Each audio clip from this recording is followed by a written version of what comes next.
the strings vibrate and you then amplify it electroacoustically or whatever other way. The gTar actually has a multi-touch fretboard in the fret, so it can detect where your fingers are, much like an iPhone can detect where your fingers go. And it has string sensors to detect how you're manipulating the strings. And also an RGB LED display that's built into the fretboard too, which is pretty cool. So let me show it to you, and then I can tell a little bit about where this came from and how I got here, because I used to take summer courses like this when I was a kid in the Valley and things, and this is like, we're talking about, this is where it starts. So, and like, was said before, this was born out of a garage. Literally, one day I went in my garage and started building this. So, let me show it to you. This is actually one of our production prototypes. This is what's actually going out to people who backed this on Kickstarter and are now buying them. So it looks a lot like a normal guitar. It's got real strings, but it doesn't work anything like it. So this is an RGB display, like I was saying before, and you can pop your iPhone into it. So it also works with a computer, but we thought that the iPhone is a really good touch because it's all kind of like encapsulated. It's all kind of self-contained, which is a lot of fun. So hopefully, if I have good luck today, this is our app that we built, and you can go into play mode, and in play mode you can choose from a bunch of different songs, and you can choose a song. We have a couple different difficulty modes. This is a little bit inspired by Guitar Hero and video games like that, but unlike Guitar Hero, you're actually playing the real thing, except for easy mode. Easy mode's like really easy. It lights up the LEDs to kind of show you what you should do. In easy mode, it doesn't actually care if you play the right notes, just if you hit the right strings. And you can kind of hear it's actually playing a piano sound, not a guitar sound. That's because all the gTar is really doing is sending data to the phone, and then the phone produces the sound as a result, so you can make it sound like a piano or whatever else. If you want to change the difficulty mode, now it actually forces you to play the right note. So if I hit the wrong, nothing right, only if I hit the right one. And media mode is even cheating a little bit, like you can hear it's muting out the wrong notes. This works as just a MIDI controller, and you can use it for synthesizers. We have artists like pretty big electro musicians who are using it to make albums and even perform with it. You can even use it to DJ, which I've done one time, which is a lot of fun. So it's cool. It's kind of like the next step in the evolution, hopefully, of the guitar. So to kind of talk about how we built this thing. So I grew up in the Valley, started coding when I was a little kid. Like my dad, when I first moved to America, my dad got us like a 46 computer, which you guys probably don't even know what that is. But it was like one of the first like useful consumer computers like that you could just get, and some programming, messing with it, getting into kind of robotics and electronics in high school, in programs like these, and then I went to Cornell. And at Cornell, I started messing with more computer architecture and electronics, but eventually I got drawn back into music, which was like a big passion of mine, trying to kind of fuse my passion in music and electronics and technology.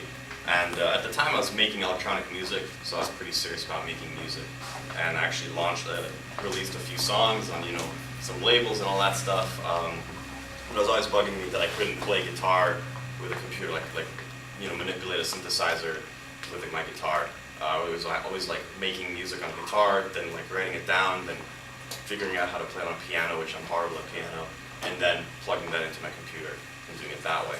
So the iPhone came out around 2006, 2007. All the hacker forums were talking about multi-touch interfaces even before the iPhone had come out, and so that's where the idea of multi-touch applied to a guitar came from. And I built the first prototype, actually still while in school, on like this breadboard, just to kind of see that it worked. Then I graduated, started working, got kind of, I was working at Microsoft, and Microsoft's a great company, go Microsoft, but I wasn't as excited about my personal job, and looking around for other things, eventually got drawn into my garage, and just every day would work until 7, 8, come home, go into my garage until 4 a.m. Eventually, after 6 months of this, I was like, okay, something's got to change. Went to Japan, just like my dream to go. Came back and quit my job to focus on full time, and that was kind of the beginning of the story. Since then, we launched this product on Kickstarter just about a year ago. We did really well. we hit our goal, I think, in 11 hours, still one of the fastest growing Kickstarter projects. We're near the largest Kickstarter project, but we grew really quickly, at least initially. And we've been now going to China to produce it, so before that, it was all being done in my garage, effectively. We built our own prototypes, we fabbed them, we did all the soldering, we did all the PCB, all the 3D parts. Now we have a factory in China that does a lot of this stuff for us, but we still really focus on design and making sure the product really works the right way, and we still are getting into the schematics, into the circuits, and I still do all the code, which is pretty fun. I'm actually going back to China in 2 days, so the process continues. And now we're shipping the product out, and people are using it, so it's really exciting. And that's kind of, in a nutshell, how this is here before you. I don't know if there's anything specific that you guys want me to talk about.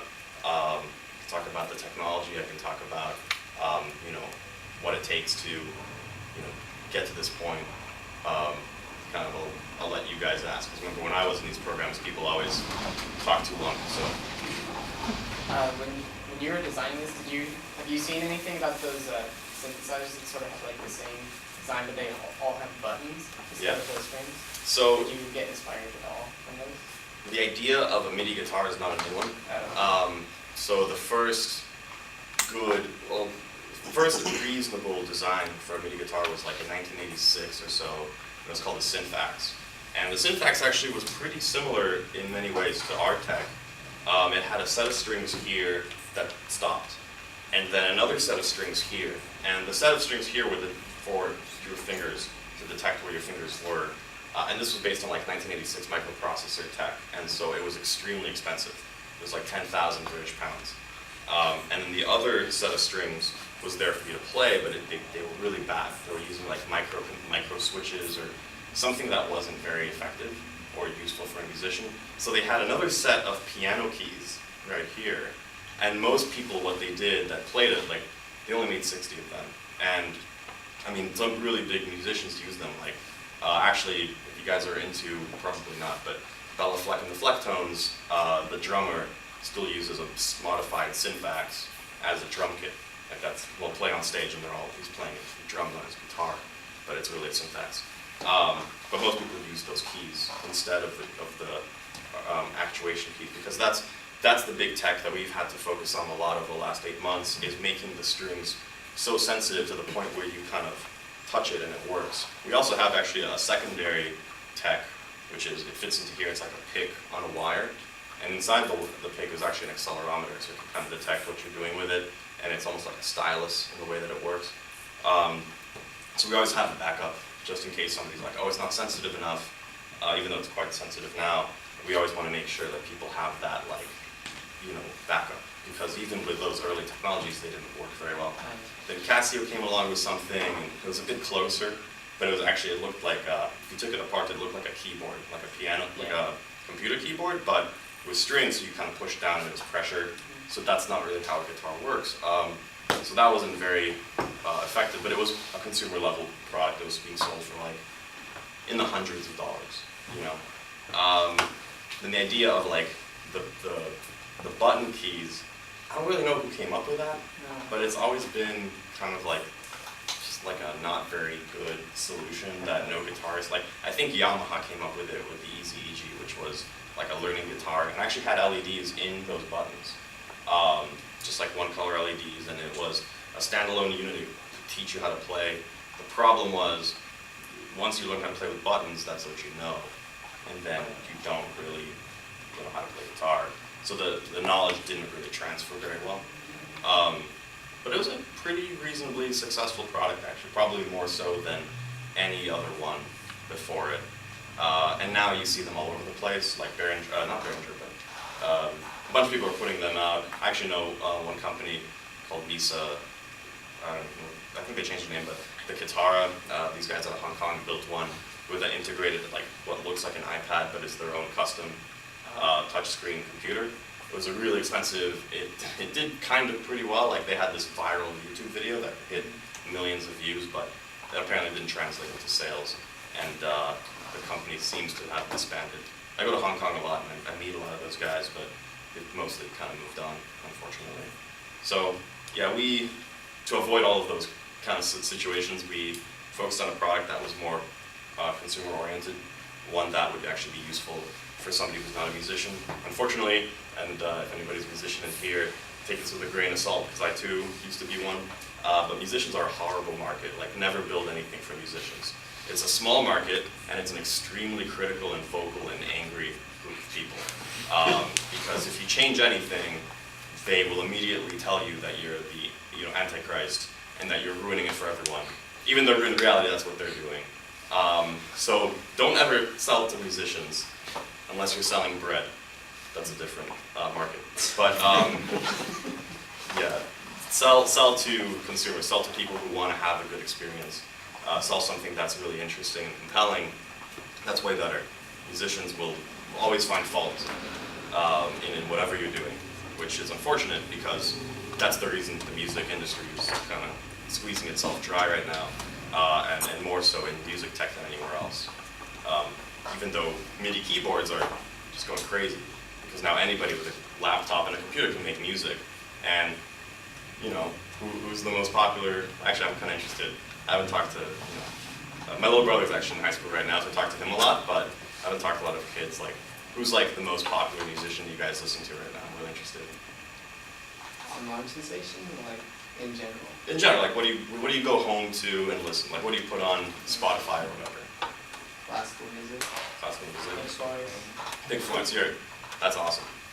What about you? The thing on the radio. Radio? Yeah. Cool. Me too. What about you? Gorillas. Gorillas? All right. Like British indie and American music. Very specific. Well, I still can understand them. I can't understand the other language. Yeah. No, I'm kidding. Yeah, the musicians that we work with a lot, like, I don't know if you guys have ever heard of Dirty South. Anyone? Dirty South. Like, he's not as big quite as like Swedish House Mafia and like the people that he works with, but like Swedish House Mafia, Lady Gaga, like electronic musicians. They actually like Zed. Anybody heard of Zed? Oh yeah. And Machine, probably not. I know a lot of people on Skrillex's label, but not Skrillex. But Skrillex style music is like now becoming like mainstream, and the reason is like, and I know these guys like Zed, for example, is a good example where he was making music with a laptop and literally just crappy headphones, and that's how he got to where he is. And like that's the reality of music production, and musicians that are actually being successful are not the ones that are buying music products. They're the ones that are stealing software on the internet and living the online hustle, which is a different story. So, big tangent there. Anyways, yeah. Yes, there are controllers like this out there. So I say if you learn to play a song on that guitar and we transfer it over to like a real guitar, it will emit like the same thing. Not necessarily. So a real guitar and this are very different. The interface is about as close as we can get. There are slight differences. So if you are a guitarist and you play this, you'll notice a few things that are a little bit different. But the way that this is designed is with the ability to, for example, change the functionality and change the response through a firmware update that's deployed through the iPhone. So yeah, we have some bugs. We have some things that are a bit different, especially with the way that the fretboard responds, but that can be changed in the future. Sensitivity issues, also something that is a little bit different. Like if you play a guitar and you do this, it produces a sound. It does not do that here. We have to do what's called thresholding, which is only above a certain threshold do we want to produce sound. And that's the idea behind triggering. When anytime you have like a triggering situation, an engineering kind of standpoint, you kind of have to decide like, okay, where do I draw the line, right?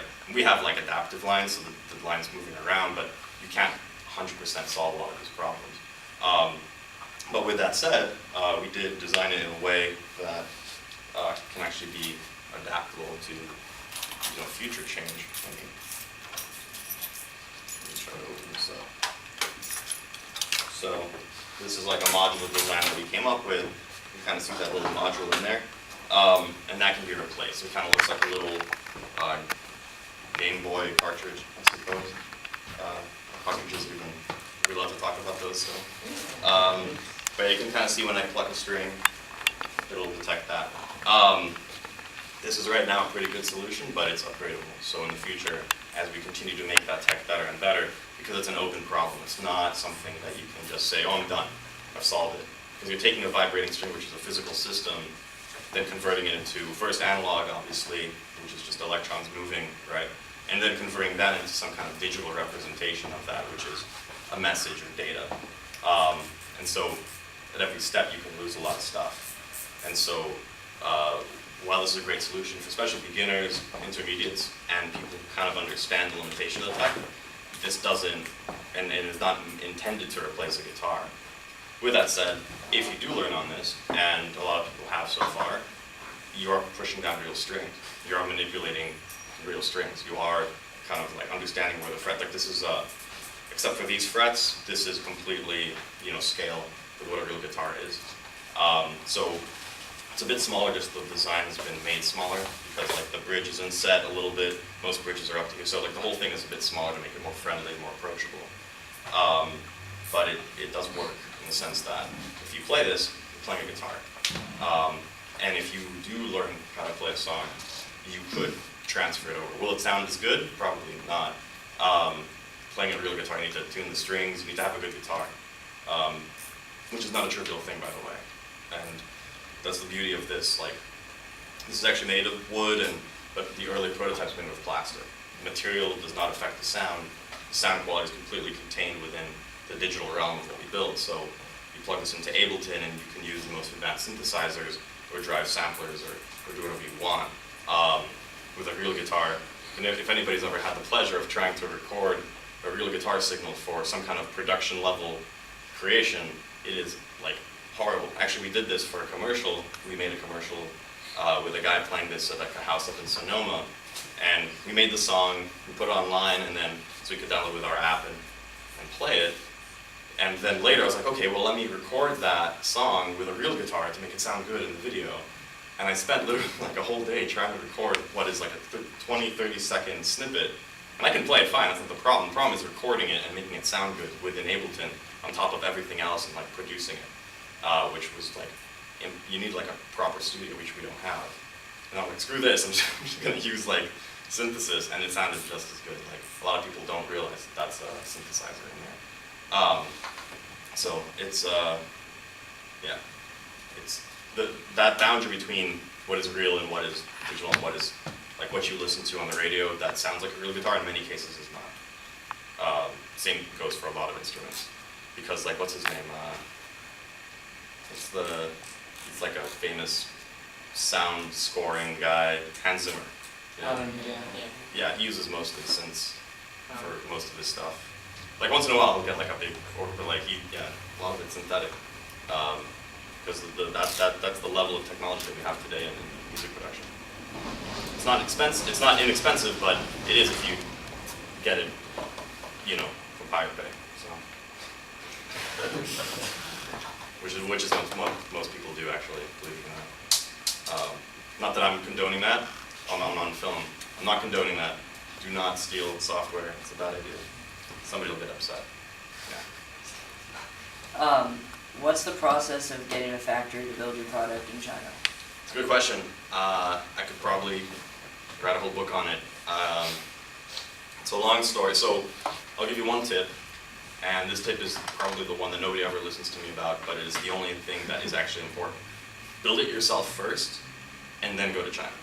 And I mean just literally just go there.